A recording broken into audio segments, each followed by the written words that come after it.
King Charles has been seen out and about for the first time after his surgery, attending church in Sandringham yesterday. He is having a better time than his beleaguered brother Andrew, though, after Netflix released pictures from its new film about his disastrous Newsnight interview. Joining us now is talkTV's royal editor, Sarah Houston. Hi, Sarah. Let's deal with the happier news first. Good to see the King out and about, officially, I guess, for the first time since his enlarged prostate surgery last week. Yeah, I mean, he seems to be looking very good. And when would we expect him to return to full duties?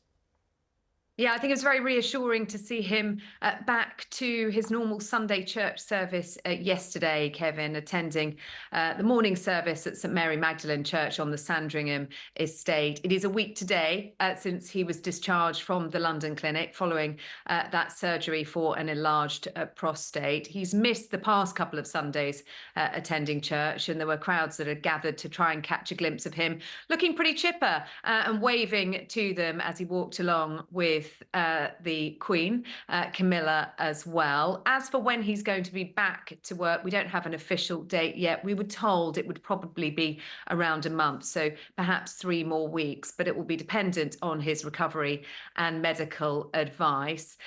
Some more positive news from the royal family in terms of health and recovery today, or certainly we can read into it, because the Prince of Wales, Prince William, is going to be back to duties on Wednesday of this week.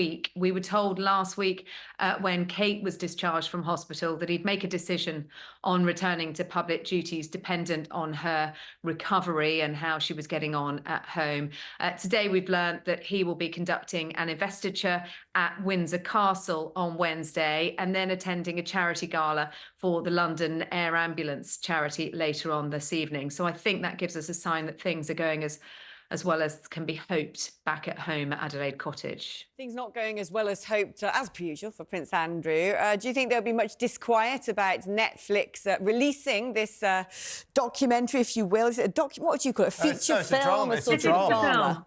It's Gillian it's hard Anderson. to keep up because there are so many, Alex. I know. There are various different ones Scoop comes out pretty soon. They say spring, so I'm assuming towards the end of this month or the beginning of March. We've seen these pictures today, which do heap more embarrassment on the Prince. They are Rufus Sewell playing him and Gillian Anderson playing Emily Maitlis. As I say, this is all old news, but the royal family are getting used to being embarrassed by Netflix after the Crown. Big question is Prince Andrew sweating it? Yeah, is Prince Andrew sweating it? Do you think he'll tune in? Oh, I doubt very much he'll be wanting to sit through another round of this Newsnight interview, because this Netflix film, Scoop, is based on Sam McAllister, the BBC producer and interviews editor who booked that interview with Prince Andrew for Newsnight, that excruciating interview that led to the Queen making the decision ultimately that he should be stripped of all of his responsibilities and quietly slope off into the background. So yes, you saw there Gillian Anderson and Rufus Sewell playing Emily Maitlis and Prince Andrew, respectively. And this film will be around the build-up to that interview, the decision-making process and the interview itself. And as we know, there were some pretty painful moments in there for Prince Andrew and the royal family. Now, I don't suppose you're privy to this, but old Andrew, he must look back to that interview and said, that was when it all fell apart. It was a disaster, catastrophic moment. He's got that much self-awareness. I think even Andrew must be aware that wasn't his finest moment, right? Well, what's interesting is that immediately after the interview, he thought it had gone brilliant, didn't he? Well, and took Emily Maitlis on a tour of Buckingham Palace. And there was no suggestion from him that he had any recognition that he had really dug his own grave, effectively, with that interview. I mean, it was that led to the decision that he could no longer play a part in public life as a member of the royal family.